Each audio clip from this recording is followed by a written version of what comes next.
Chapter 1. The Voices Behind the Door. The waiting room smelled like antiseptic and fear.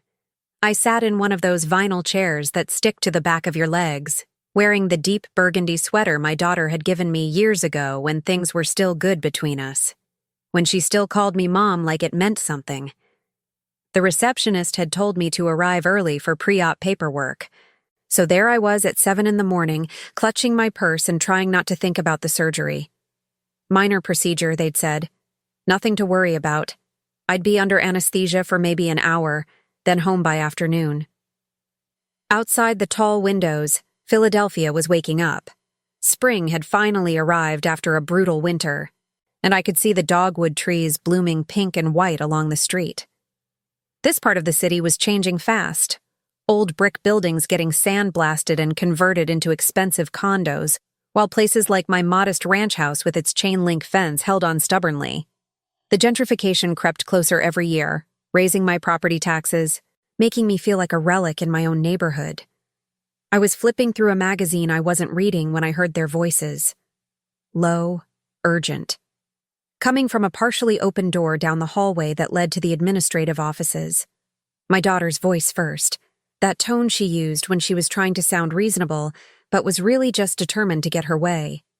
Once she's under, transfer the funds. I stopped breathing. The magazine slid from my hands. Her husband's voice responded quieter, but I caught enough. You're sure we can do it that fast? The power of attorney covers everything. I've already talked to the bank. They just need confirmation that she's incapacitated. Surgery counts. We move it now, before she realizes how much is left. My heart was pounding so hard I thought I might pass out right there in the waiting room. I looked around to see if anyone else had heard, but the elderly man across from me was asleep and the receptionist was on the phone. I sat frozen, every cell in my body screaming at me to move, to run, to do something. What about after? That was my son-in-law again. When she wakes up and checks the accounts? By then it'll be done. She's not going to take her own daughter to court. She'll be upset, but she'll get over it. She always does. I stood up. My legs felt like they belonged to someone else.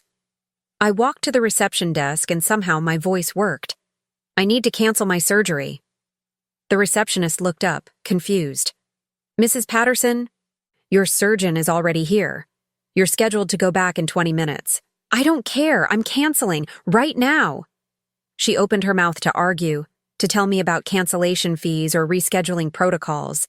But something in my face must have stopped her. I signed whatever papers she pushed across the desk. I didn't read them. I just needed to get out of that building before my daughter came out of that office and saw me. I made it to my car before the shaking started. I sat in the driver's seat of my old Honda, the one I'd driven for 12 years because I couldn't justify buying something new, and I cried until my throat hurt. Not quiet tears.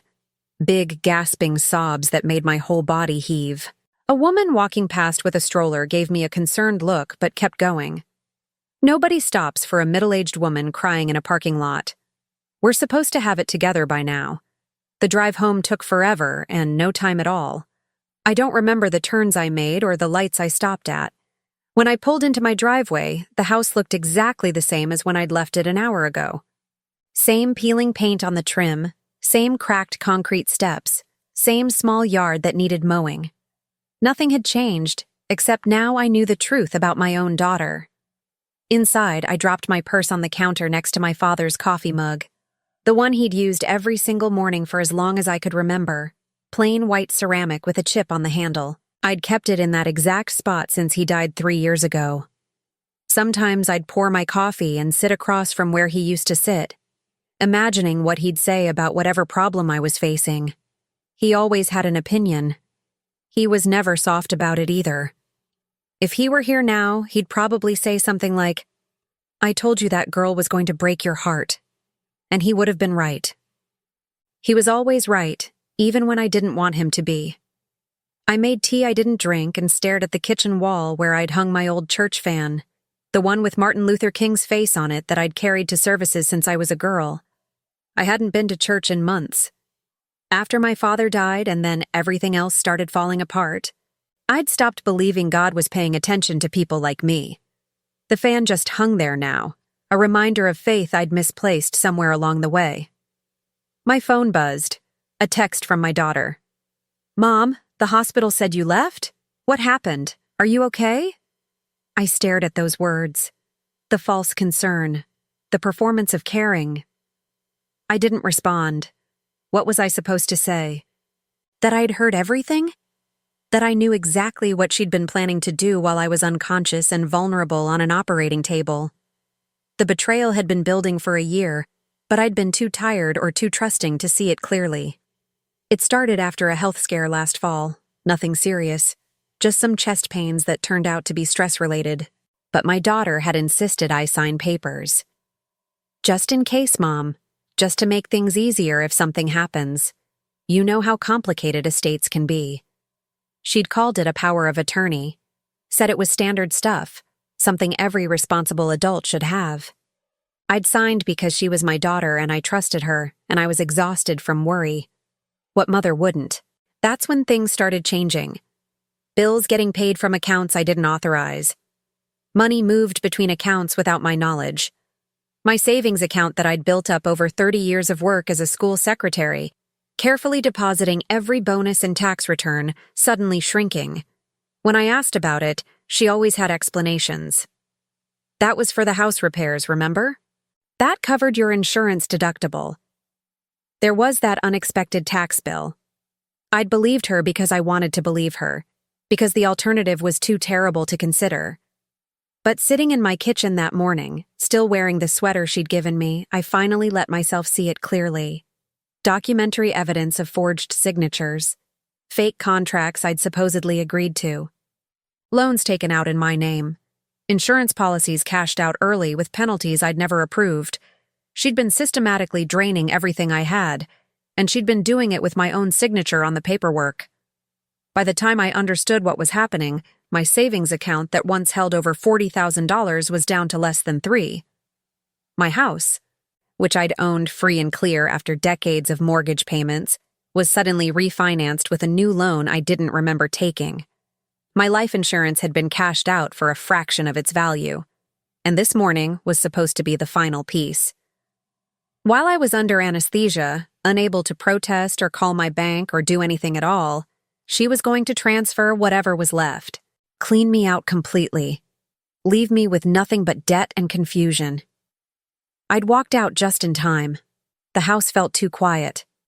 The dogwoods outside my window swayed in the spring breeze, and somewhere down the street I could hear the sound of construction. Another old house being gutted and rebuilt for someone with money. I sat at my kitchen table and thought about my father, who worked 2 jobs his whole life and never complained. A janitor at the elementary school during the day, and a weekend custodian at the church. He'd raised me strict, with rules about everything.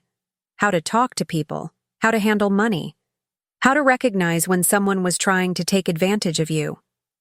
"The world will try to take from you," he used to say. "Don't let them." I'd thought he was being paranoid, overly harsh. I'd fought him on everything when I was young, desperate to prove I knew better. Now, at 56 years old, I finally understood. He wasn't being mean. He was trying to protect me from this exact moment. 3 years dead, and I needed him more than ever. My phone buzzed again. Another text from my daughter, then another. I turned it off. The surgery could wait. The minor procedure they said was nothing to worry about could stay unscheduled indefinitely. Because right now, my biggest health risk wasn't whatever was going on with my body. It was my own child trying to rob me blind while I was unconscious and helpless. I sat in my kitchen and watched the light change as morning turned to afternoon. The coffee mug sat where it always sat. The church fan hung where it always hung. Everything looked normal, but nothing would ever be normal again. Because sometimes the people who are supposed to love you are the ones who hurt you worst. And sometimes you don't realize you're being destroyed until you overhear them planning the final blow. I'd walked out of that hospital, but I had no idea what I was going to do next. Chapter 2. The Long Theft. The next few days passed in a fog. I moved through my house like a ghost, looking at everything differently now. Every piece of furniture, every dish in the cabinet, every photograph on the wall. How much of this was really mine anymore? What had she already claimed? What papers had I signed in my exhaustion that gave her the right to walk in and take whatever she wanted? I started going through files, bank statements first, the ones I'd been too tired to examine closely for months. The story they told made me physically sick. Withdrawals I didn't make, transfers I didn't authorize, checks written to her husband, to companies I didn't recognize, all with my signature on them, or something close enough to my signature that the banks had accepted them. The power of attorney. That's what made it all legal. That single document I'd signed in a moment of fear and trust had turned my daughter into me on paper. She could access my accounts, sign my name, make decisions about my assets. And she'd been using that power methodically, month after month, to move money from my life into hers. I found emails I'd forgotten about, her suggesting I consolidate my accounts for easier management, her recommending a new financial advisor who turned out to be her husband's cousin, her insisting on being added to my safe deposit box at the bank, just in case I needed to get something when you're not available. Every suggestion had been reasonable at the time. Every move had been framed as helping me, protecting me, making my life easier.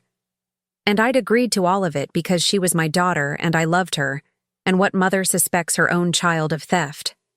But it was theft. Careful, documented, legal-looking theft, but theft all the same. I called my bank, asked to speak to someone about my accounts. The customer service representative was polite but firm. Everything that had been done was authorized by my power of attorney. If I wanted to dispute anything, I'd need to revoke that power of attorney first, and even then, money that had already been moved would be difficult to recover. "How much is left?" I asked. My voice sounded hollow even to myself. She put me on hold. When she came back, the number she gave me made my hands shake. Less than $800 in my savings account. My checking account was in the negative because of an overdraft fee. My retirement account, the one I'd been contributing to for 20 years, had been closed out and the funds transferred to an account I didn't have access to. 30 years of work. 30 years of being careful with money, of saving every extra dollar, of denying myself luxuries so I'd be secure in my old age. Gone. Legally stolen by my own daughter using documents I'd signed because I trusted her. I hung up the phone and screamed. Just screamed into my empty kitchen until my throat hurt. The coffee mug sat there on the counter, silent witness to my breakdown. My father's mug. What would he say if he could see me now? Actually, I knew exactly what he'd say. He'd say he'd seen this coming. My father had never liked my daughter's husband. From the moment she brought him home 12 years ago, Dad had been cold to him. Not openly rude, but distant, suspicious. He'd pulled me aside at their wedding and said, "That man looks at money the way a drowning man looks at a lifeboat. Watch your daughter around him." I'd been furious, accused him of being judgmental, of trying to control my daughter's life the way he'd tried to control mine. We'd barely spoken for a year after that.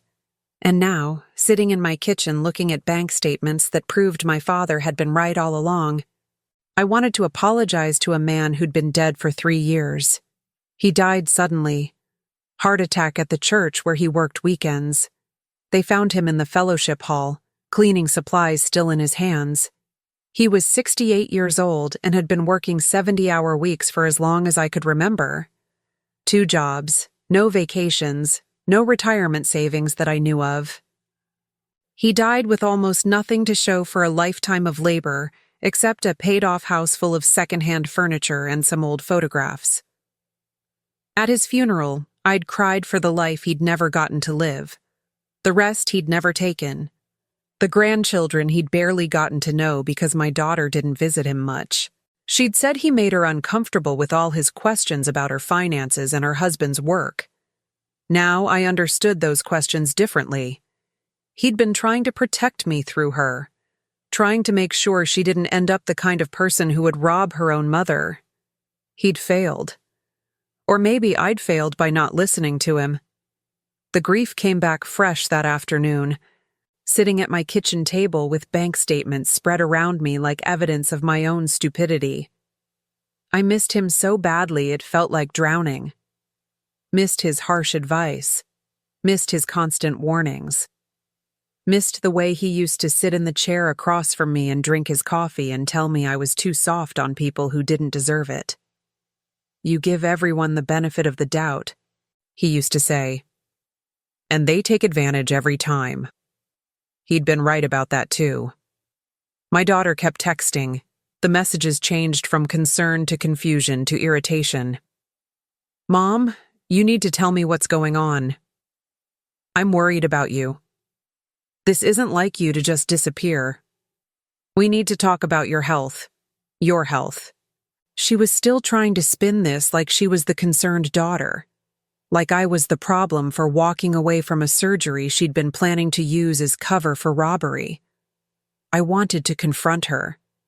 Drive to her house and throw the bank statements in her face and demand to know how she could do this to me. But every time I picked up my phone, I remembered her voice in that hallway, the casual coldness of it.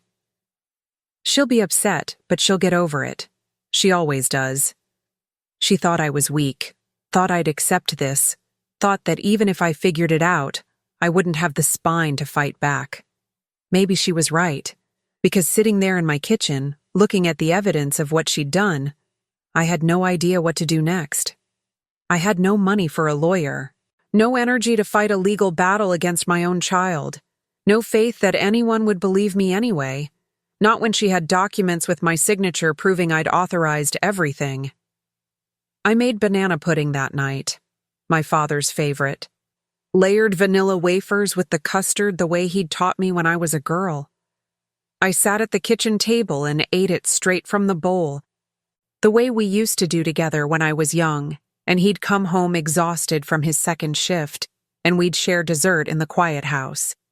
The pudding tasted like memory, like every Sunday afternoon of my childhood, like the last connection I had to someone who'd actually loved me without wanting something in return. My phone rang, my daughter's number. I didn't answer. It rang again an hour later, then again. I turned it off. Outside, the neighborhood was settling into evening. The construction crews had gone home. The new condos glowed with warm light from their expensive fixtures. My little ranch house with its chipped paint and chain-link fence looked shabby in comparison, like it was apologizing for still existing. I thought about selling it, taking whatever equity was left before she found a way to take that too. But where would I go with no savings and no income? I was 56 years old with a modest pension from my years as a school secretary and nothing else. The house was all I had left. Except it wasn't really mine anymore, was it? Not when she'd refinanced it and taken out a loan against it. Not when I was drowning in debt I didn't understand and payments I couldn't afford. I sat in my father's chair and looked at his coffee mug and I cried again. Not the gasping sobs from the parking lot. Quieter tears.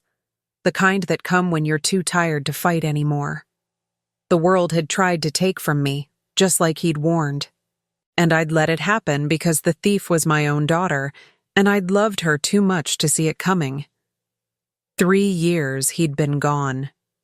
3 years of me stumbling through life without his harsh wisdom. And now, when I needed him most, all I had was his coffee mug and the memory of every warning I'd ignored. I fell asleep in his chair that night. When I woke up, my neck hurt and the house was dark and cold. Spring or not, it still got chilly at night in Philadelphia. I pulled my burgundy sweater tighter and walked through my house like I was saying goodbye to it. Because in my heart, I knew it was already gone. Chapter 3. The Unraveling. I ran out of coffee on a Thursday morning. That sounds like nothing, but it broke me. I stood in my kitchen staring at the empty canister, and I couldn't remember the last time I'd gone to the grocery store. Couldn't remember the last time I'd bought anything that wasn't absolutely necessary for survival. My checking account had $8 in it. My credit cards were maxed out with charges I didn't remember making. I called my friend Patricia, the only person besides my daughter who still checked on me. I asked if I could borrow $20. There was a long pause on the other end of the line. Then carefully, "Margaret, is everything okay?" No. Nothing was okay. But I couldn't explain it. Couldn't say the words out loud. If I told her what my daughter had done, it would become real. The shame would become real. Everyone would know I'd been stupid enough to let my own child rob me blind. "I'm fine," I said. "Just forgot to get to the bank." She knew I was lying, but she didn't push. That afternoon, she showed up at my door with groceries. Not just coffee, but real food. Bread and eggs and cheese, a bag of apples, a carton of orange juice. She handed me the bags and looked at me for a long moment. "Whatever's happening," she said quietly, "you don't have to tell me. But you're not fine, Margaret. Anyone can see that." After she left, I unpacked the groceries and cried over a bag of apples. The small kindness of it. The fact that she'd noticed I was drowning and thrown me a rope without making me explain why I was underwater. That night, I went to church for the first time in months, not my old church where my father had worked. I couldn't face that place yet. Couldn't walk into the fellowship hall where he'd died. Instead, I drove to a small Baptist church in a neighborhood I barely knew, one where nobody would recognize me. I sat in the back row. The service was already starting, some hymn I didn't know. The church was small and the congregation was mostly elderly folks who looked like they'd been coming here for decades. The kind of people who brought their own church fans even though the building had air conditioning now. I didn't really listen to the sermon, just sat there letting the familiar rhythms of church wash over me. The call and response, the organ music. The feeling of being in a space where people still believed in mercy and protection and love that didn't come with conditions. When the service ended, an older woman stopped me on my way out. She was probably in her 70s, wearing a purple dress and carrying a church fan just like the one I had at home. "First time here?" she asked. I nodded. "You're welcome back any time. We do a prayer circle Wednesday nights if you ever need folks to pray with you. No judgment, just people who understand that life gets hard." Something about the way she said it, the gentleness of it, made my eyes burn with tears I was too tired to cry. I thanked her and left quickly before I fell apart in front of strangers. On my way home, I drove past my daughter's house. I didn't mean to. Wasn't planning on confronting her or anything. My route just happened to take me down her street. Her house was lit up, every window glowing warm. 2 cars in the driveway, including a new SUV I didn't recognize. Her husband's probably, bought with money they'd stolen from me. I pulled over and sat there for a while, staring at that house. My daughter was in there right now, probably eating dinner with her husband, maybe watching television, living her life like she hadn't just destroyed mine. Like the money she'd taken wasn't supposed to be keeping me fed and housed in my old age. Did she feel guilty at all? Did she lie awake at night thinking about what she'd done? Or had she convinced herself it was justified somehow, that she deserved my money more than I did? That I wouldn't have spent it wisely anyway? I wanted to believe she felt bad. Wanted to think my daughter still had enough conscience left to recognize theft even when it was legal. But I remembered her voice in that hospital hallway, the casualness of it, the certainty that I wouldn't fight back. She knew me too well, knew I was weak, knew I'd been weak my whole life, always giving in, always avoiding conflict, always choosing peace over standing up for myself. My father had tried to train that weakness out of me. He'd been hard on me growing up, pushing me to be tougher, stronger, less trusting. "The world eats soft people," he used to say.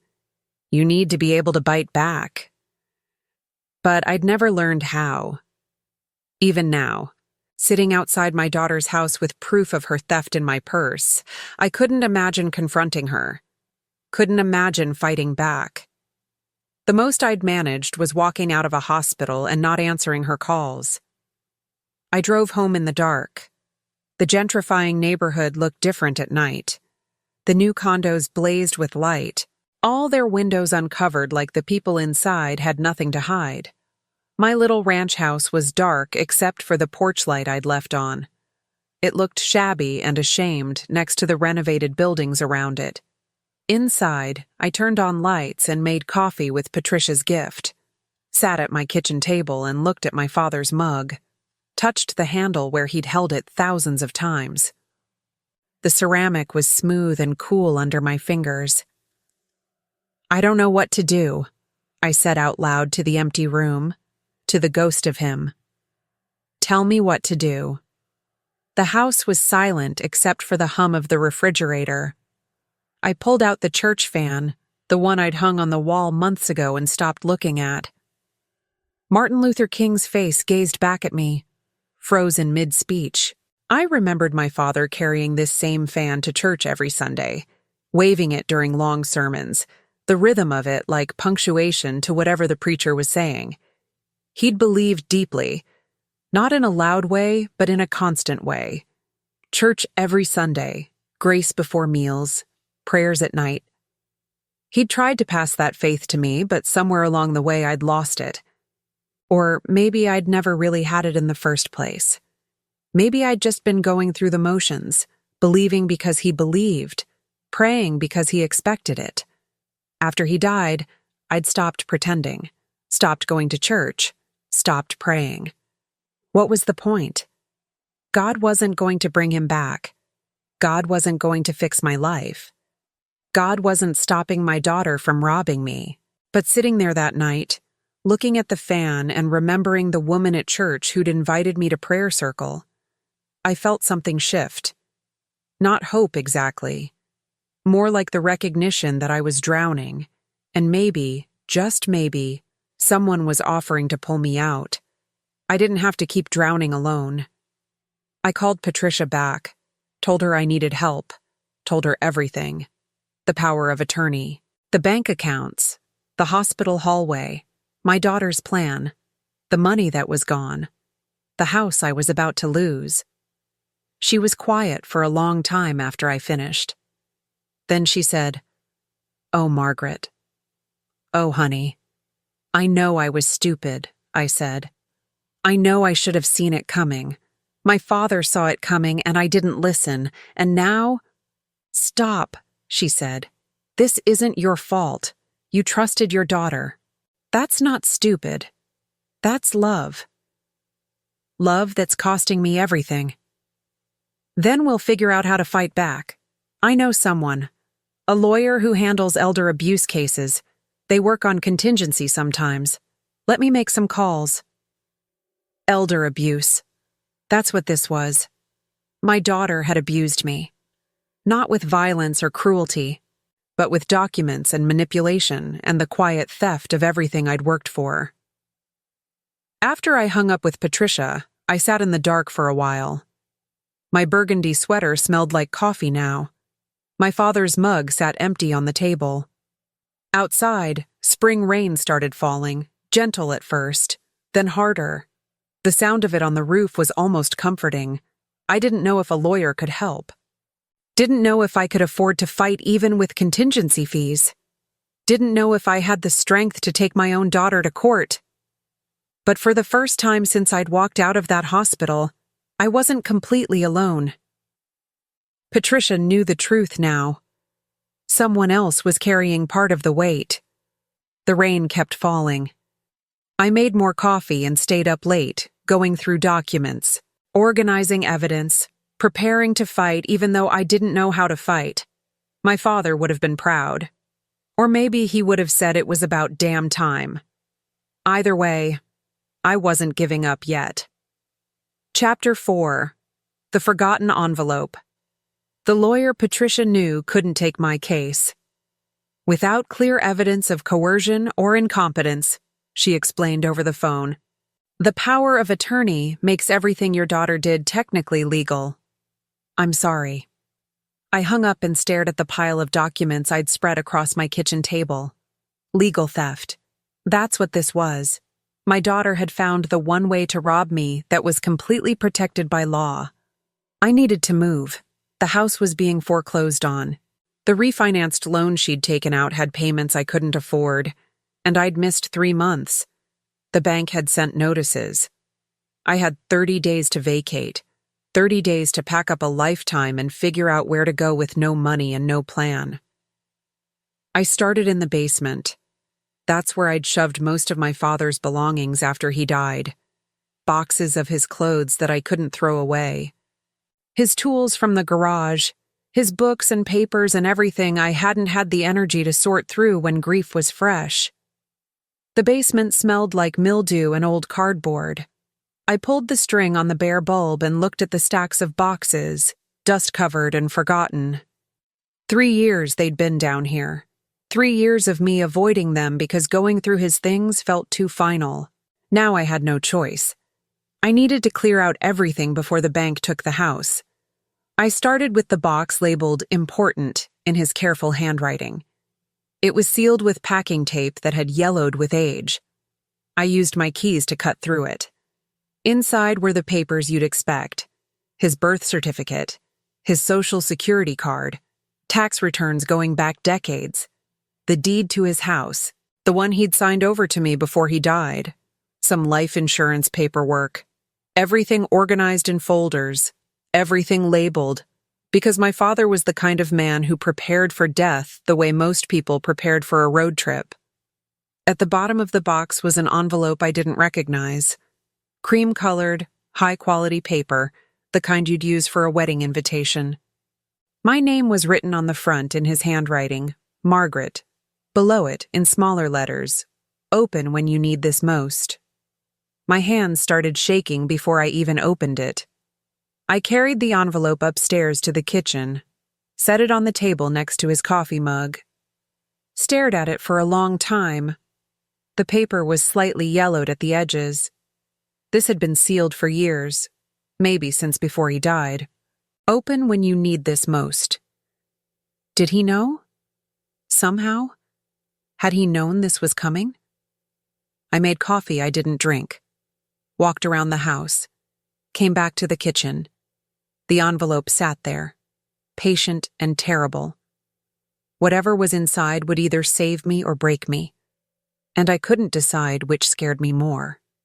Finally, when the morning light was coming through the windows and the neighborhood was waking up, I opened it. Inside was a single sheet of paper folded in thirds, and beneath it, tucked into the bottom of the envelope, was a small key with a number stamped on it.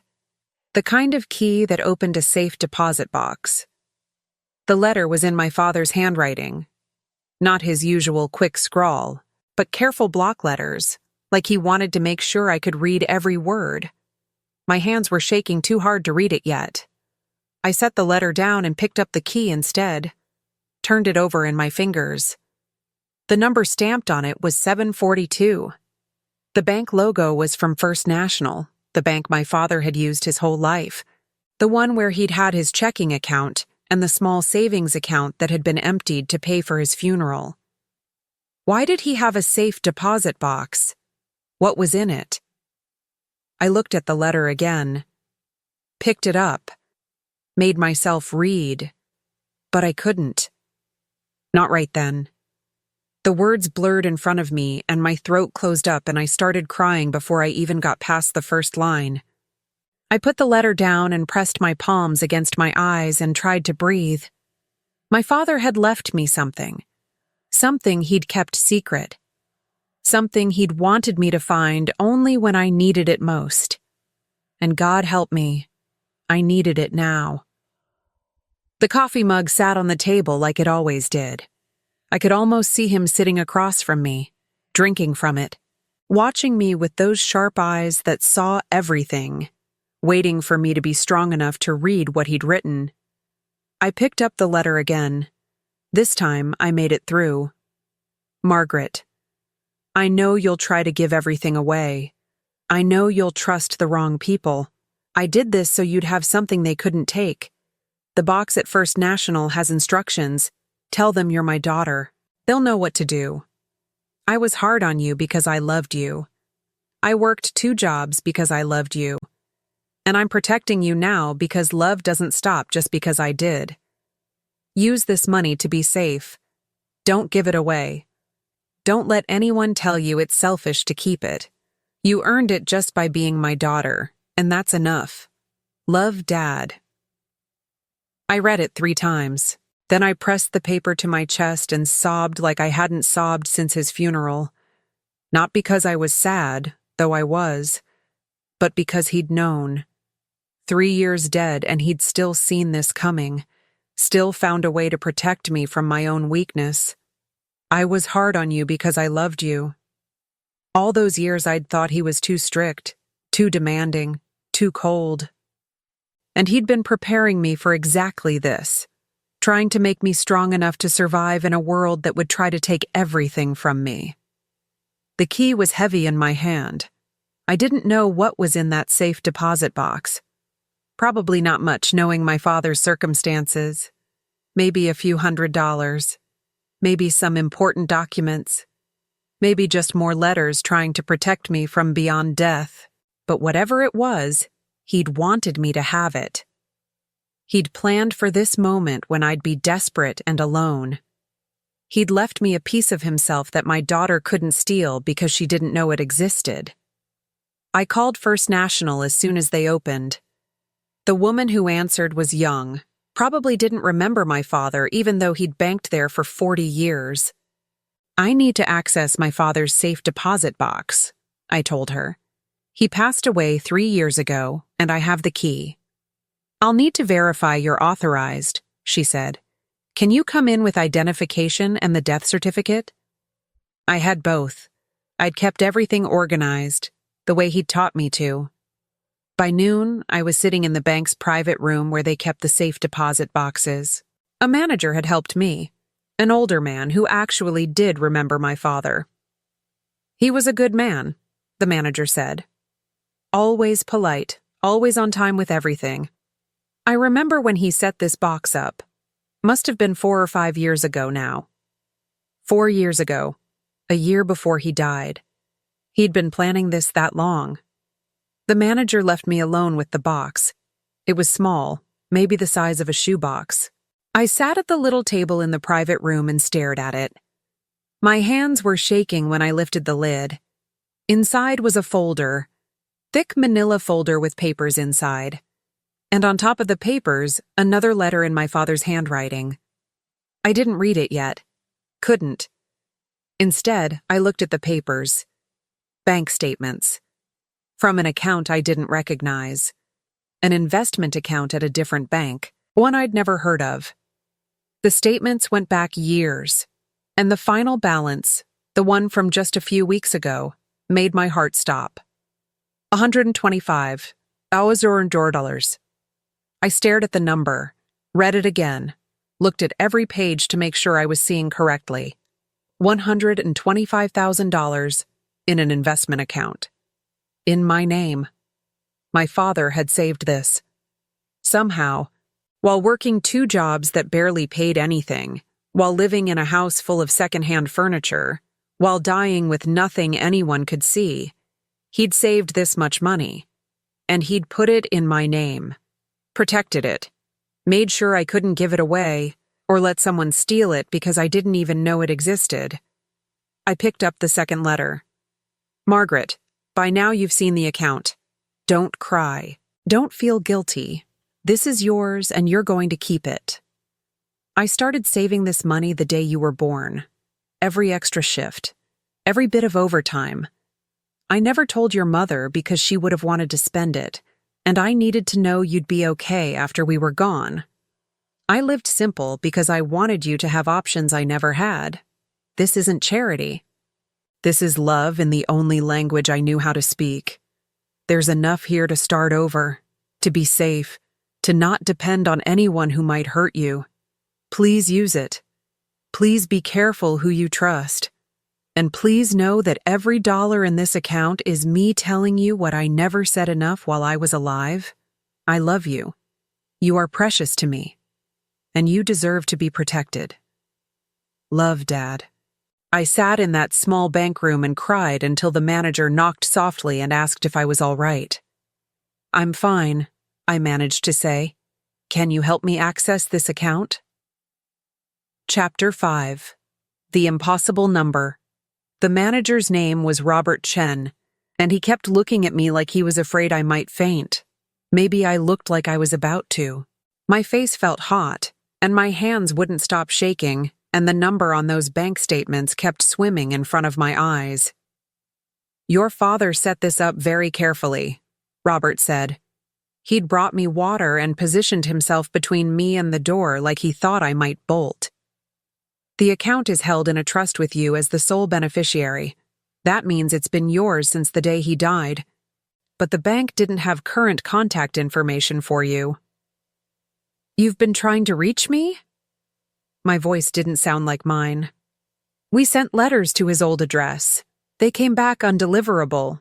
We were about to turn it over to the state's unclaimed property division, but you got here first. He smiled gently. Good timing. Good timing. My father had been dead 3 years. I'd almost lost everything before I found out he'd saved me. I need to access it, I said. Can I do that today? Robert hesitated. Mrs. Patterson, this is a significant amount of money. Are you sure you wouldn't like to take some time to consider your options? We have financial advisors who could help you. I need to access it now. I was gripping the edge of the table. Please. He studied my face for a moment, and whatever he saw there made him nod. Let me get the paperwork started. But Mrs. Patterson, I need to ask, is everything all right?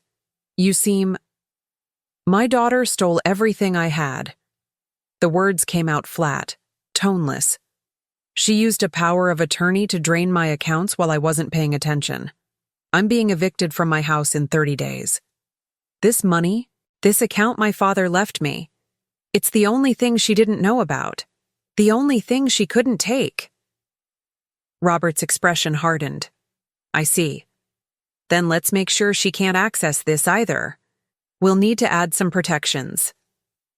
An hour later, I walked out of First National Bank with a new debit card, a checkbook, and account access on my phone. $125,000. Money my daughter didn't know existed.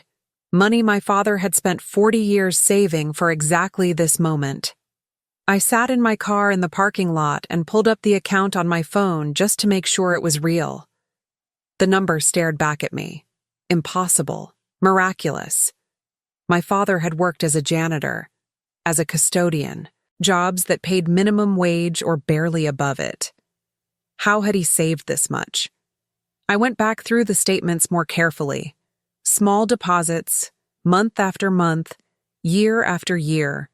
Never more than a few $100s at a time, but constant, reliable, for decades. And the investments, simple index funds, had grown steadily. Nothing flashy, nothing risky. Just time and compound interest and a man who knew how to go without so his daughter would have something. I called Patricia from the parking lot. I found money, I said when she answered. My father left me money. How much? Enough. More than enough. He saved it for me. Patricia, he saved it for 40 years. She was quiet for a moment. Then, oh, Margaret, your father really loved you, didn't he? I started crying again. I thought he died with nothing. I thought he worked himself to death for nothing. But he was building this. The whole time he was building this safety net for me. What are you going to do? I don't know yet, but I'm not losing my house, and I'm not letting her get away with this. After I hung up, I sat in the car and let myself think clearly for the first time in months. The fog of fear and exhaustion that had been smothering me lifted a little. I wasn't helpless anymore. I had resources. I had options. I drove to a coffee shop I'd never been to, in a part of town where my daughter would never think to look for me. Ordered an expensive latte I didn't have to feel guilty about. Sat in a corner booth and opened my father's second letter again. Please be careful who you trust. He'd known. Maybe not the specific details, maybe not that it would be my own daughter who betrayed me, but he'd known someone would try. That's why he'd hidden this. That's why he'd made the account accessible only to me, with requirements and protections that kept anyone else from knowing it existed. I pulled out my phone and searched for Elder Financial Abuse Attorney, Philadelphia. Found a firm that specialized in it. Called before I could talk myself out of it. The lawyer who answered was named Sarah Michaels. She listened to my story without interrupting. When I finished, she was quiet for a moment. Mrs. Patterson, I need to ask you something difficult. Can you prove your daughter knew what she was doing was wrong? I thought about the hospital hallway. I heard her planning it, planning to transfer funds while I was under anesthesia. She said I wouldn't know until it was too late. Did you record it? No, but there's a witness. Her husband was with her, and the hospital has security cameras in those hallways. That might be enough. The problem is, the power of attorney you signed makes most of what she did technically legal. But if we can prove she intended to commit fraud, or that she used the surgery as cover to move money while you were incapacitated, we might have a case. What about the money she already took? That's going to be harder to recover, but we can try. At minimum, we can revoke the power of attorney and get a restraining order preventing her from accessing any remaining assets. Remaining assets. She didn't know yet that there were remaining assets. Big ones. I want to do it, I said, whatever it takes. It won't be easy, and it might get ugly. You'll probably have to testify about what happened. Your daughter will know you're coming after her. Good, I said. Let her know. Sarah took my information, said she'd start the paperwork immediately. As I hung up, I felt something unfamiliar. It took me a moment to recognize it. Hope. And underneath it, anger. Clean, purposeful anger that finally had somewhere to go. I spent the rest of the afternoon at that coffee shop making lists. Things I needed to do, people I needed to call, the bank that was foreclosing on my house, a moving company, my friend Patricia, the hospital, to request security footage from the day I walked out. The list got longer, the plan got clearer. My phone buzzed, a text from my daughter. Mom, it's been 2 weeks. You can't ignore me forever. We need to talk about your health, and I need you to sign some papers about the house. I stared at that message. The audacity of it. She was still trying to manipulate me, still acting like she was the concerned daughter, and I was the unreasonable mother. I typed back, I know what you did. All of it. You'll be hearing from my lawyer. I hit send before I could second-guess myself. 3 dots appeared immediately. She was typing. The dots disappeared, reappeared, disappeared again. Finally. What are you talking about? I didn't respond. Let her sit with the fear. Let her wonder what I knew and how I knew it. Let her feel even a fraction of the anxiety she'd put me through. Another message. Mom, I think you're confused. Maybe we should talk to your doctor about this. I'm worried about you. Gaslighting. That's what this was. Trying to make me doubt my own reality. Trying to paint me as incompetent so she could dismiss anything I said. I turned off my phone. The coffee shop was starting to fill up with the after-work crowd. Young people with laptops and expensive coffee drinks. They looked so sure of themselves. So certain that their lives would work out the way they planned. I wanted to warn them. Wanted to tell them to protect themselves from the people they loved most, because those were the ones who could hurt you deepest. But they wouldn't believe me. Just like I wouldn't have believed anyone who tried to warn me. Some lessons you have to learn by drowning first. I went back to the bank before they closed. paid the first month of a safety deposit box, and put my father's letters inside. The original documents proving the account existed. I wasn't taking any chances. If my daughter somehow found out about this money, if she tried to claim it was hers or that I'd stolen it or any other lie she could think of, I'd have proof. Proof that my father had loved me enough to save for 40 years. Proof that someone had protected me when I couldn't protect myself. Proof that I was worth saving. Robert was closing up his office when he saw me. "Mrs. Patterson, get everything you needed?" "Yes, thank you, and thank you for remembering my father. He was hard to forget. Used to come in here every payday to make his deposit. Never missed a month. Not in all the years I knew him." Robert smiled. "He talked about you sometimes. Said his daughter was too good for this world. Said she needed someone watching out for her." My eyes burned. He was right. "Well," Robert said gently, "he's still watching out for you. That's what this account is. Love that outlasts death." I left the bank as they were locking the doors. Outside, evening was settling over Philadelphia. The dogwood trees were in full bloom now, the ones that had been budding that morning I'd walked out of the hospital. Spring had arrived while I was drowning, but I wasn't drowning anymore. I had my father's voice in my head. "Be strong, be smart, don't let them take from you." And I had his money in my account. Proof that I wasn't alone. Proof that someone had believed I was worth protecting. Tomorrow, I'd start putting my life back together. Tonight, I drove home to my house that wasn't gone yet, to the kitchen where his coffee mug still sat on the counter. I made tea and sat in his chair and read his letters one more time. "I was hard on you because I loved you." "I know, Dad," I said to the empty room. "I finally understand." Asinand, Chapter 6. The words he saved for last. I couldn't read the full letter that night. Every time I tried, my throat closed up and the words blurred.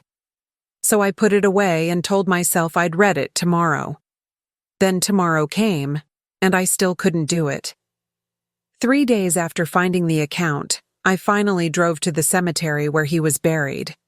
It was a Wednesday afternoon, warm and breezy, the kind of spring day he'd loved. I brought his coffee mug with me, which probably looked strange, carrying a chipped ceramic mug through a cemetery. But I needed something of his, something real. His grave was in the older section, where the headstones were simpler and the grass grew thick around them. I'd only been here twice since the funeral.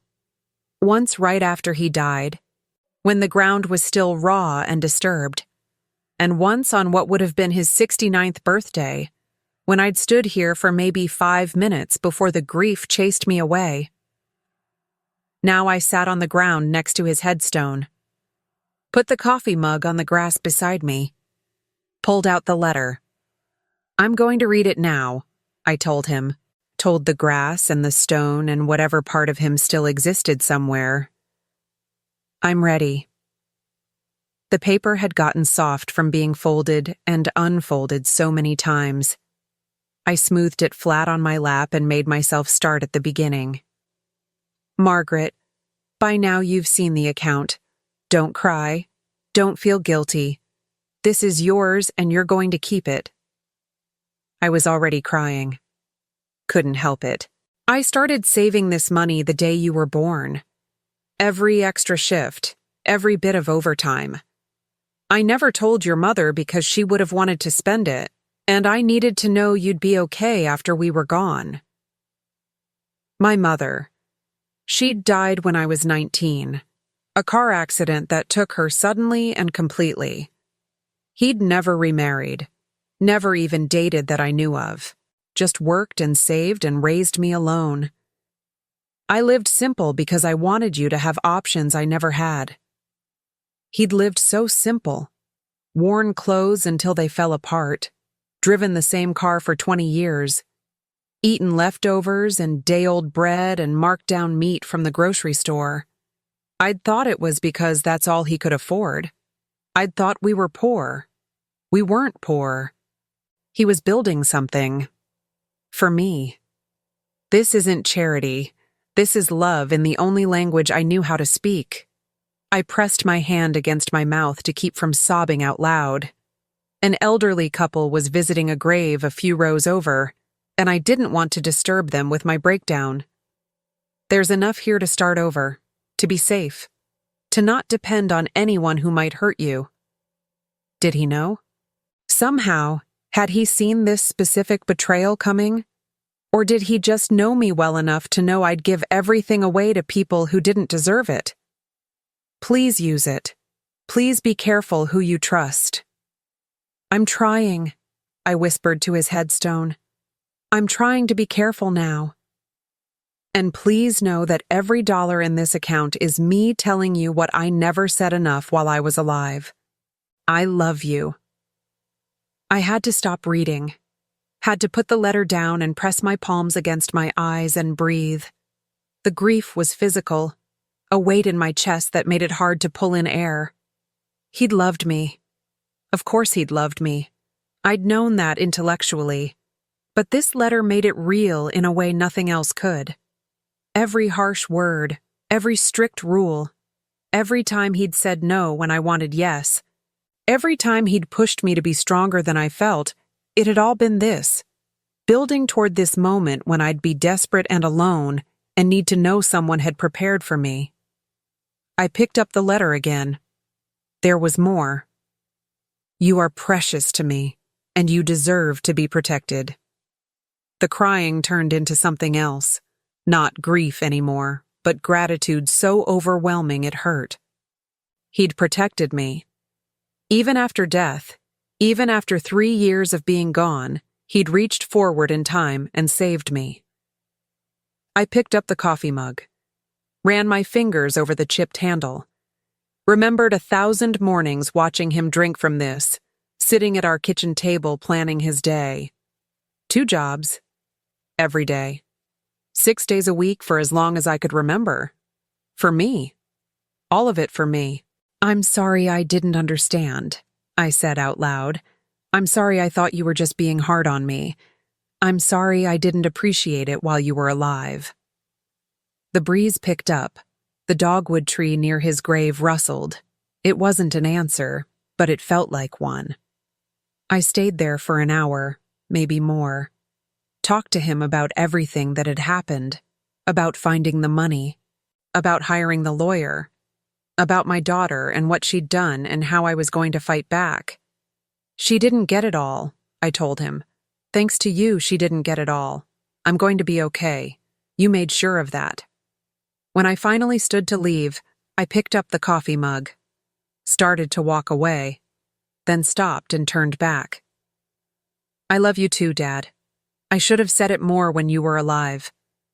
But I'm saying it now, and I'm going to live the life you saved for me. I'm going to make you proud. The drive home was quiet. I stopped at the grocery store and bought real food. Filled my cart with things I'd been denying myself for months. Fresh vegetables, good coffee, a steak for dinner. The total came to $70 and I didn't flinch at it. Didn't calculate whether I could afford it. I had $125,000 in the bank. I could afford groceries. That night I cooked a proper meal for the first time in weeks. Set the table with actual plates instead of eating from the pan. Put his coffee mug in its spot even though he wasn't there to use it. This is for you, I said to the empty chair. Thank you for saving me. I ate slowly. Tasted everything. Let myself feel what it was like to not be afraid about money anymore. It was strange, that feeling, like walking on solid ground after months of drowning. My phone rang. Sarah, the lawyer. Good news, she said. The hospital is cooperating. They're pulling the security footage from the day you walked out. And I've been going through the documents you sent me. Margaret, your daughter didn't just take money. She took out loans in your name, opened credit cards, even tried to sell your house without telling you. Can we stop her? We can do better than that. We can file criminal charges. This isn't just civil fraud. This is elder abuse. With the evidence we're gathering, she could face jail time. Jail time. My daughter could go to prison. I should have felt satisfaction. Should have wanted that. But all I felt was tired. Do what you think is right, I told Sarah. I just want her to stop. I want her to leave me alone. I understand. I'll keep you updated. After we hung up, I sat at the table for a long time. The house was quiet except for the usual creaks and settling sounds. Outside, the neighborhood was peaceful. The construction crews had gone home. The new condos were lit up with people living their normal lives. My life wasn't normal anymore. Maybe it never would be again. My daughter had made sure of that. But I was safe. I had resources. I had options. I had my father's love, translated into numbers in an account he'd spent 4 decades filling. I pulled out the letter one more time. Read the last line again. You deserve to be protected. Thank you, I whispered. Thank you for protecting me. That night, I slept in my father's chair, the letter clutched to my chest and his coffee mug on the table beside me. I dreamed about him working his 2 jobs, coming home exhausted every night, eating simple meals, wearing worn clothes, driving that old car. And every day, every single day, making a deposit into an account I didn't know existed, building my safety net $1 at a time. When I woke up the next morning, I knew what I had to do. Not just fighting back against my daughter.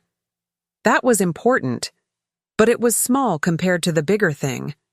I had to live the life he'd saved for me. Had to be brave enough to use this gift he'd given me. Had to stop being afraid and start being the person he'd believed I could be, strong enough to stand up for myself, smart enough to recognize danger, protected enough to take risks. He'd given me more than money. He'd given me a second chance, and I wasn't going to waste it. Chapter 7. The Reckoning. The security footage from the hospital was damning. Sarah called me to her office to watch it.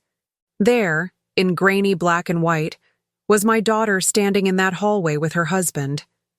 The video had no sound, but the body language told the story. Her looking around to make sure they were alone. Him checking his phone. Both of them speaking urgently, conspiratorially. Then my daughter laughing, actually laughing.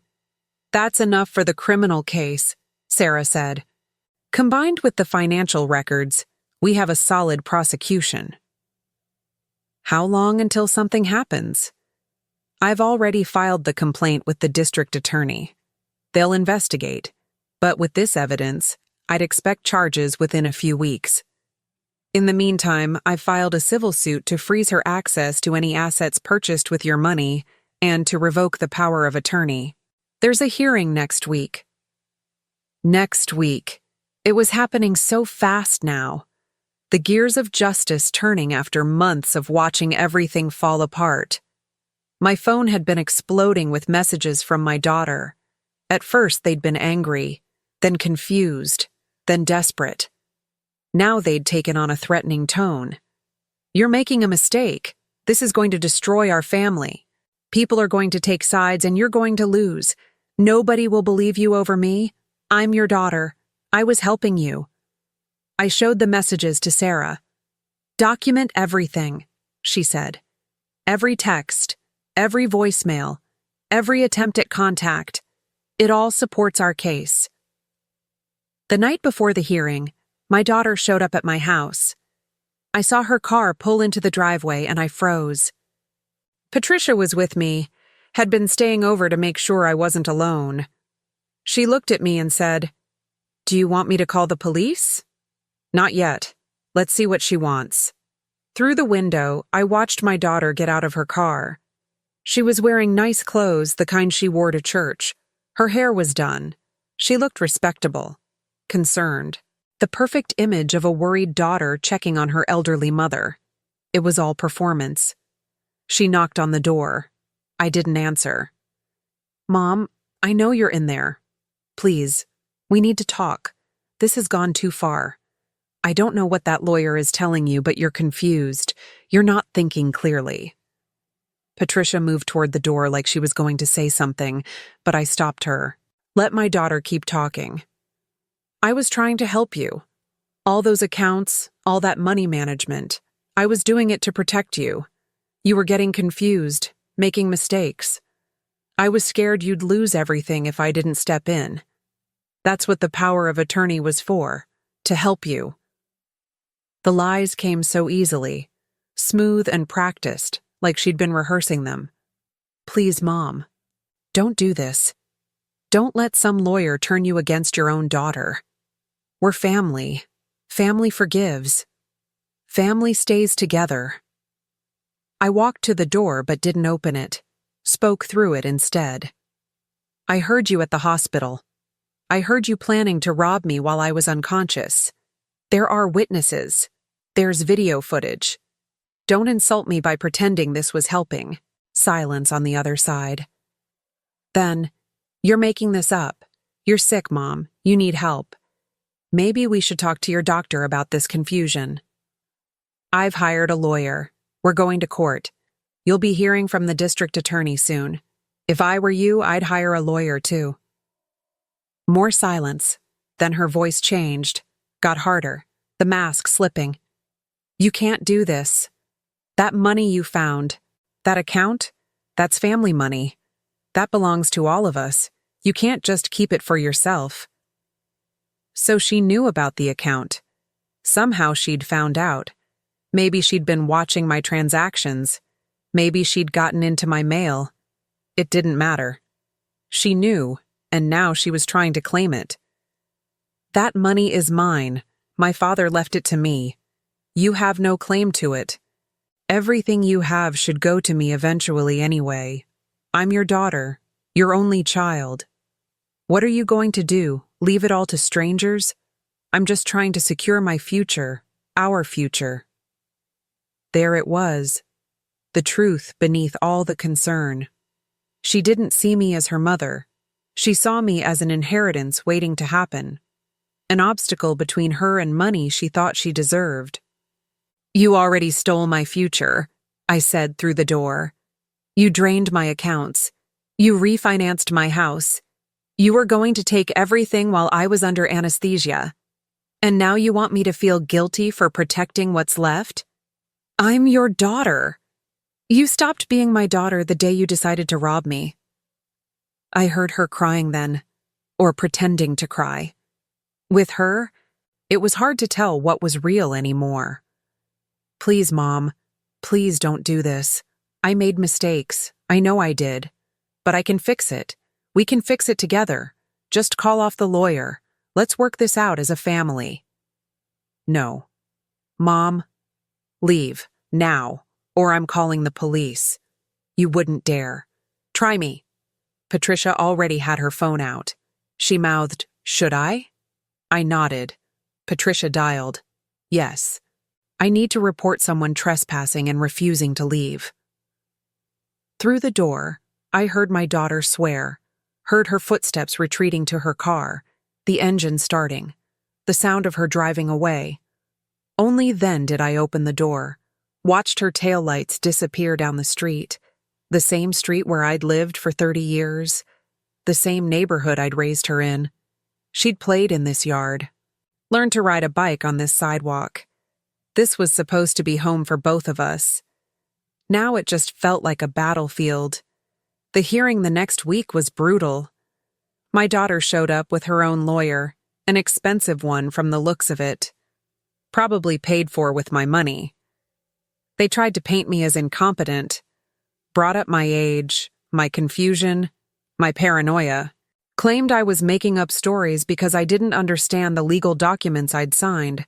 Sarah destroyed them, showed the security footage, presented the financial records proving systematic theft, called the bank manager as a witness to testify that my father had set up the trust specifically to protect me. Even brought in Patricia to testify about my mental state and the timeline of events. The judge didn't need long to decide. He revoked the power of attorney, froze my daughter's access to any accounts or property connected to me, ordered her to provide a full accounting of every transaction she'd made using my authority. In the hallway afterward, my daughter cornered me. Her lawyer was arguing with Sarah a few feet away, but my daughter ignored them both. "You're going to regret this," she said, low enough that no one else could hear. "You're going to die alone. No one to take care of you. No one to visit. No family." I looked at her, really looked at her. This person I'd given birth to.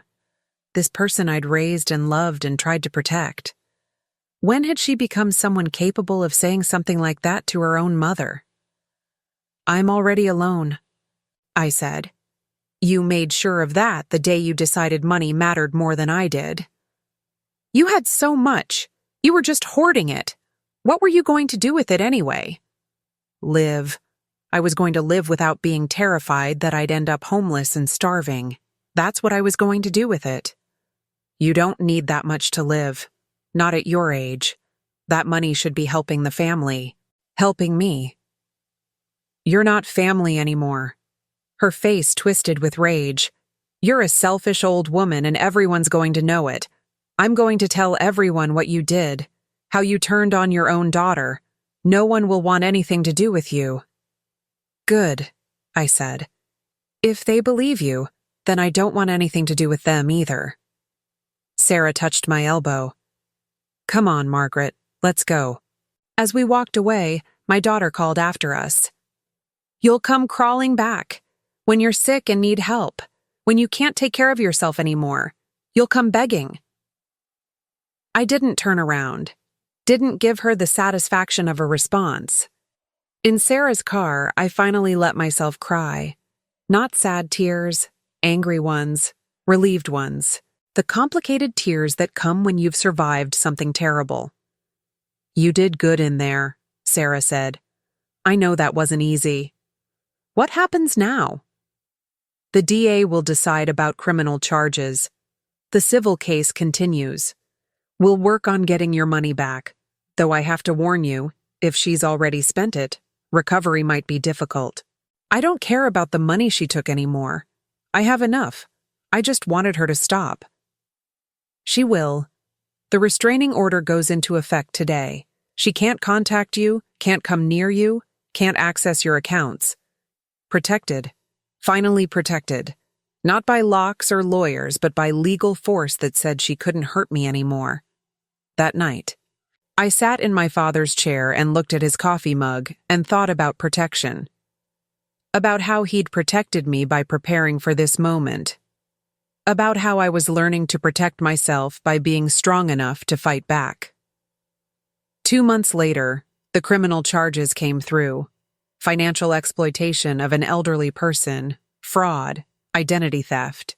My daughter was facing up to 10 years in prison if convicted. Her father-in-law, surprisingly, reached out to me. Her husband's father, a man I'd met maybe twice at family gatherings. "I wanted you to know," he said on the phone, "that my son is divorcing her. He didn't know what she was doing. When he found out, he was horrified. He's cooperating with the prosecutors." The ally Sarah had mentioned. Unexpected help from someone who had his own reasons for wanting the truth to come out. "He's willing to testify," the father-in-law continued, "about conversations he overheard, plans she made. He feels terrible that he didn't say something sooner." "Tell him I don't blame him," I said. "She's good at making people believe her." After that call, I felt something shift, the last piece of tension releasing. It was really over. She couldn't hurt me anymore. She couldn't take anything else. I was free. I started looking at houses, places in better neighborhoods, places with yards and good light and space to breathe. My modest ranch house was full of memories now, most of them bad. Time to find somewhere new. The retirement village I'd been looking at had an opening. A small house, 2 bedrooms, part of a community where people looked out for each other. where there was a pool and social events and neighbors who actually cared if you were okay. I put down a deposit, scheduled the move. My father had saved for 40 years to give me this chance, this ability to start over somewhere safe, somewhere I could rebuild. I wasn't going to waste it. Chapter 8. Building Something New. The house in the retirement village was smaller than my old one, but it was mine. Really mine. No one's name on the deed but my own. No loans, no liens, no one with legal authority to touch it. I'd paid cash, which felt extravagant and safe all at once. Patricia helped me move. We packed up the old house over a weekend, sorting through decades of accumulation. So much of it I didn't need anymore. Clothes I'd been saving for some future that never came. Dishes from my marriage that had ended 20 years ago. Furniture that was just taking up space. But I kept my father's coffee mug, and his chair, and the church fan with Martin Luther King's face on it. "You're keeping that old chair?" Patricia asked as we loaded it into the truck. "It's the chair he sat in every morning, where he drank his coffee and planned his day, where he decided which extra shifts to take so he could save another $50. I ran my hand over the worn armrest. Yeah, I'm keeping it. The retirement village was in a different part of Philadelphia, away from the gentrifying neighborhood I'd lived in for so long. This area was intentionally designed for people my age. Wide sidewalks for walking, benches at regular intervals, a community center with activities, a pool that was open year-round. My new neighbors came to introduce themselves as I was moving in. Clara from next door brought cookies. James from across the street helped carry in the heavier boxes. Linda from down the street invited me to the weekly book club. "We're glad to have someone new," Clara said. She was probably 70, with white hair and kind eyes. "It's a good community here. People watch out for each other. Watch out for each other. When's the last time anyone had watched out for me besides my father?" I unpacked slowly over the next few weeks. Put my father's chair by the window where the morning light came in. Set his coffee mug on the kitchen counter, same spot it had occupied in the old house. Hung the church fan on the wall where I could see it. Small pieces of him in my new life. The trial date was set for fall. Sarah called regularly with updates. The evidence was strong. The DA was confident. My daughter's lawyer was trying to negotiate a plea deal. "What do you want to happen?" Sarah asked during one of our calls. I thought about that for a long time. What did I want? Prison time seemed cruel, even after everything she'd done, but letting her walk away felt wrong too. "I want her to understand what she did," I said finally. "I want her to know she wasn't helping me. She was destroying me. And I want her to know that she lost, that she didn't get away with it." The DA is offering 5 years with possibility of parole after 3 if she pleads guilty. She'd also have to pay restitution for the money taken. 5 years. My daughter would be in prison for 5 years. That felt impossible and inevitable all at once. "Whatever the DA thinks is right," I told Sarah. "I trust their judgment." A week later, my daughter took the plea deal, pleaded guilty to financial exploitation and fraud. The sentencing was scheduled for a month out. I didn't go to the sentencing hearing. Couldn't bring myself to watch her be led away in handcuffs. Sarah went instead. Called me afterward. She got 4 years with parole possible after 2. The judge was actually pretty lenient considering. She gave a statement, said she was sorry, said she'd made terrible choices and hurt someone she loved. Did she mean it? I don't know, Margaret, I honestly don't know. I hung up and sat in my father's chair and tried to feel something. Relief, maybe. Satisfaction. Justice. But mostly I just felt tired. And sad. Sad that it had come to this. Sad that my only child was going to spend years in prison. Sad that she'd destroyed our relationship so completely that I couldn't even bring myself to attend her sentencing. But underneath the sadness was something else. Peace. Small and fragile, but real. I'd fought back. I'd stood up for myself. I'd protected what was mine and refused to let her finish destroying me. My father would have been proud. I started volunteering at the community center. They needed help with the afternoon activities program, mostly just supervising crafts and making sure people got to where they needed to be. It felt good to be useful, to have a schedule, to interact with people who didn't want anything from me except maybe help finding the good scissors. Clara invited me to church with her one Sunday. I hesitated, remembering my father's church, the fellowship hall where he'd died. But this was different. A new place, new people, no ghosts. The service was small and warm. The pastor was young, maybe 40, with an easy way of speaking that made theology feel accessible. The congregation was mixed ages, mixed races, mixed everything. They welcomed me without asking questions. After the service, the pastor shook my hand. "First time here?" "Yes, I'm new to the neighborhood, moved here a few months ago." "Well, we're glad you came." Tuesday nights we have a group that meets for anyone who's been through hardship, loss, illness, family trouble. Just people supporting each other. You'd be welcome if you're interested. Family trouble. That was one way to put it. I went to the Tuesday group, sat in a circle with 10 other people, all of them carrying their own weight of pain. A man whose wife had died of cancer. A woman whose son was addicted to opioids. Another woman who'd lost her business during the pandemic. And me. The woman whose daughter had robbed her and gone to prison for it. When it was my turn to share, I told a simplified version. Didn't go into all the details, just said I'd been betrayed by family and was trying to figure out how to trust again. "The hardest part," I said, "is that I don't even know if I want to forgive her. People keep telling me I should. That forgiveness is healing. But I'm not there yet. Maybe I never will be."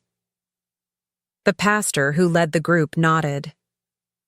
Forgiveness isn't the same as reconciliation. You can forgive someone and still maintain boundaries. Still protect yourself from being hurt again. Forgiveness is about you, not them.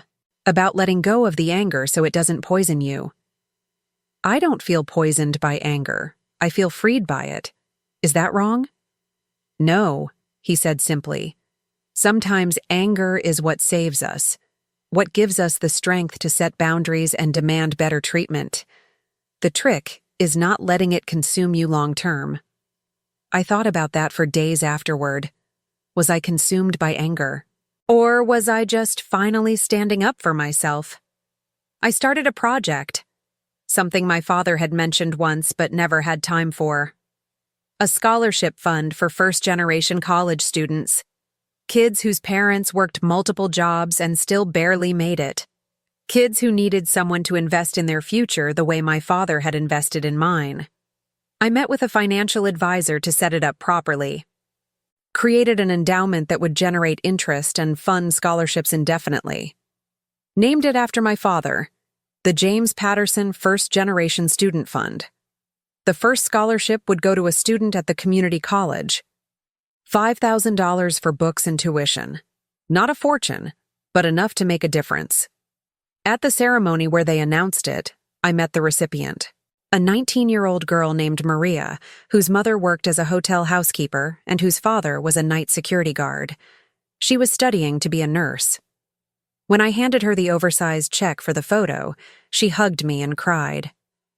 "My parents work so hard," she said, "and they try to help, but it's never enough. This means I don't have to work as many hours.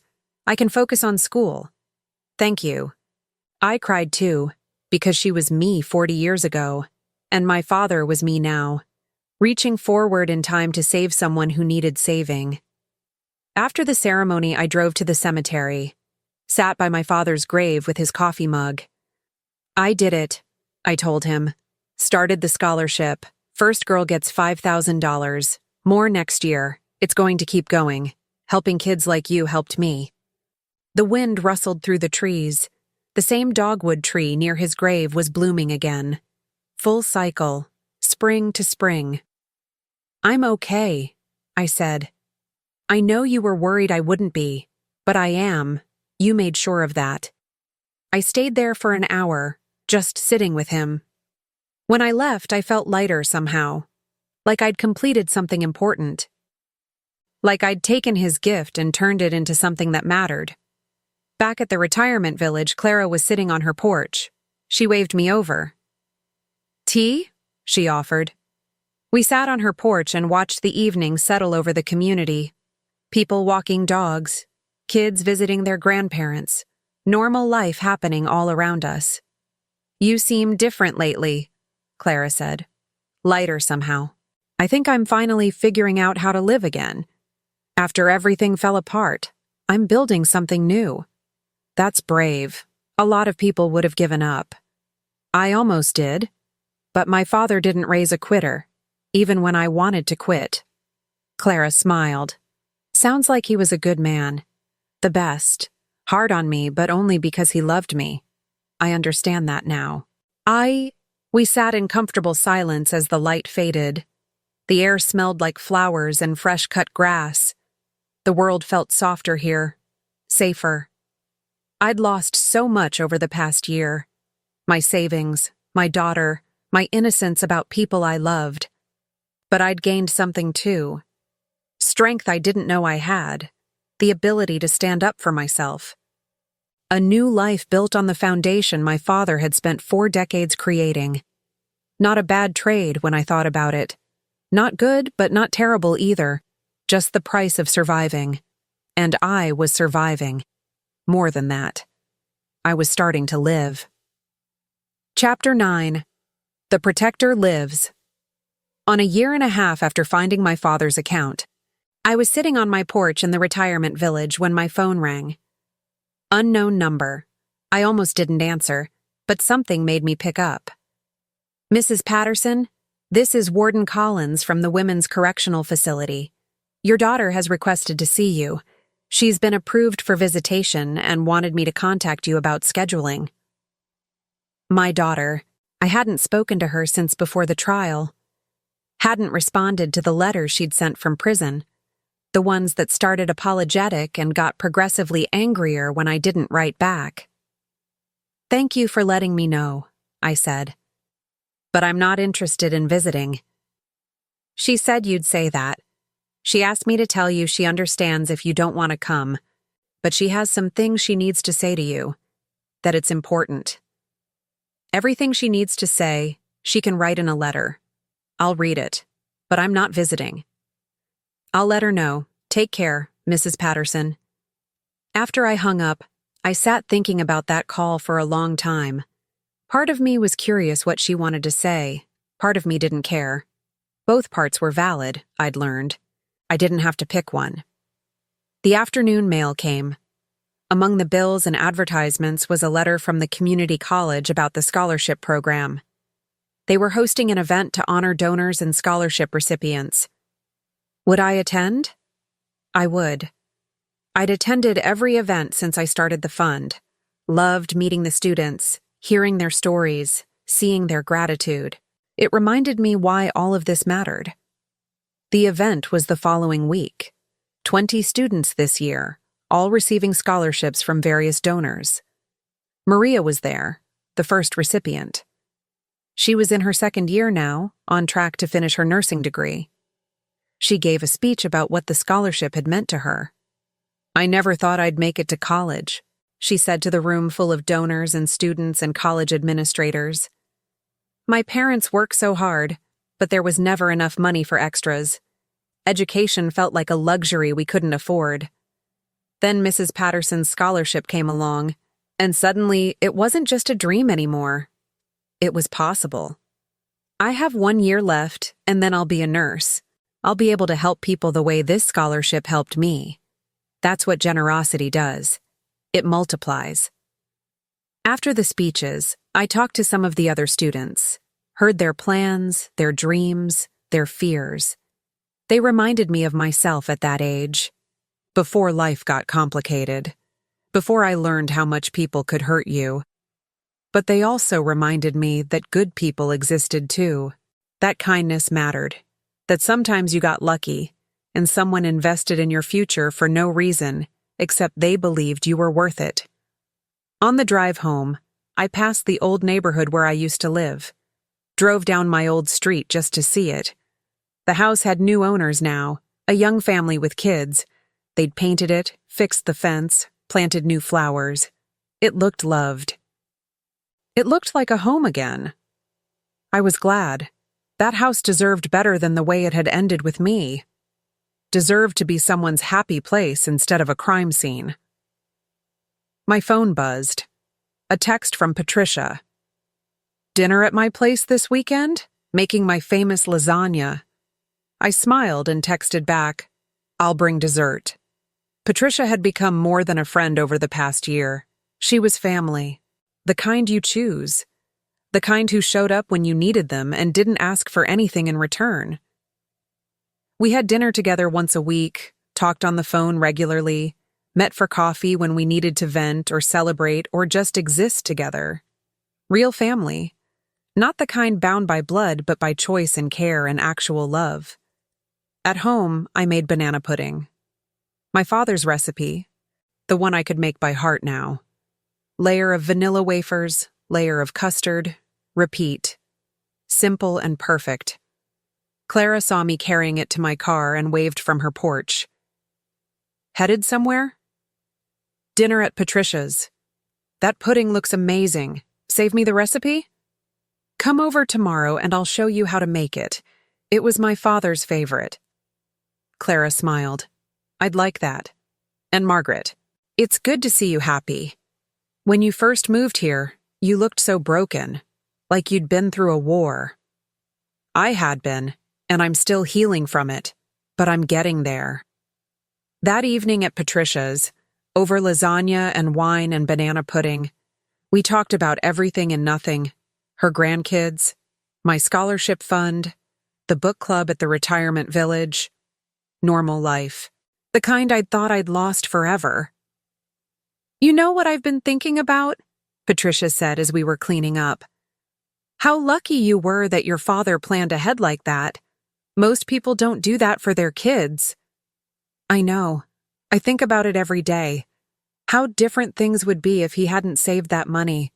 If he'd just spent it on himself, which he deserved to do. But he didn't. He built you a safety net instead. That's real love. I'm trying to do the same thing now, with the scholarship fund, passing it forward, being someone's safety net the way he was mine. He'd be proud of you, Margaret. I hope so. I'm finally living the life he saved for me. Took me a while to get here, but I made it. On the drive home, I thought about my daughter, still in prison, serving her time. Part of me wondered if she understood yet what she'd done, if she'd had enough time alone to really think about the choices she'd made, or if she was still justifying it somehow, still believing she'd been helping me. Maybe I'd never know. Maybe it didn't matter.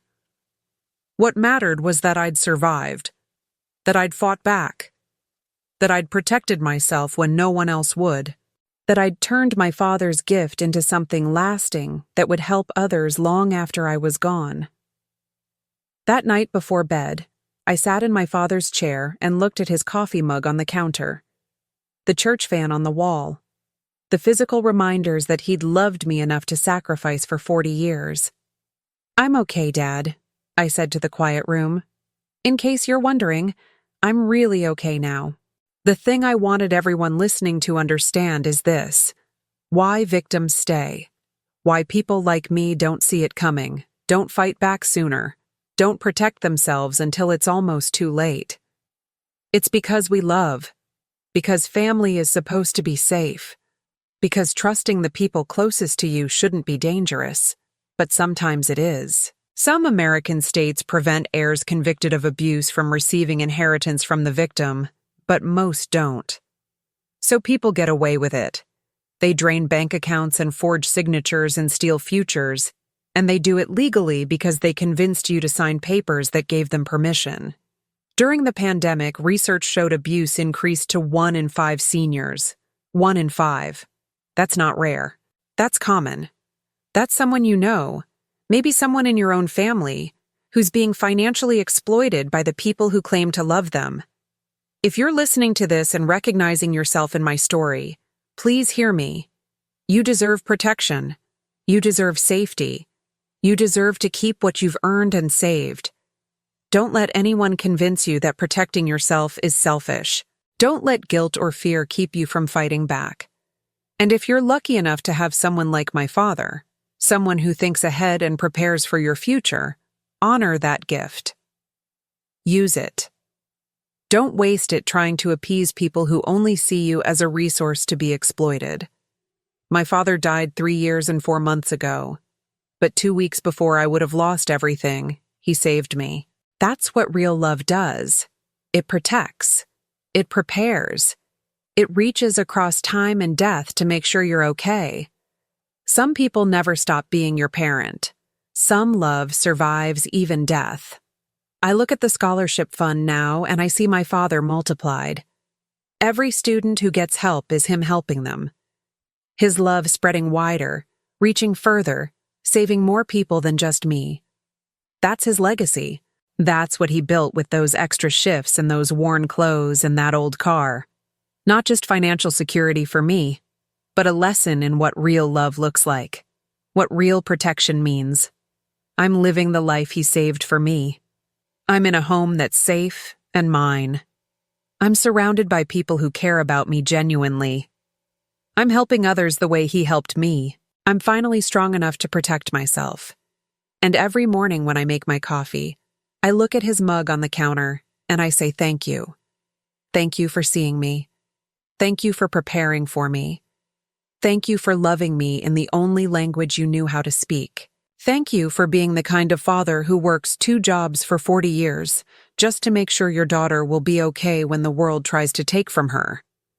Thank you for still protecting me, even from beyond the grave. So where are you listening to this from? Have you ever faced betrayal from someone you trusted?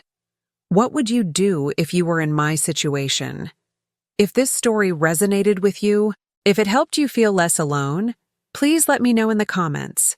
Share it with someone who needs to hear it. Like and subscribe if you want more stories like this. Because these stories matter. Your stories matter. We all deserve to be protected and loved and valued.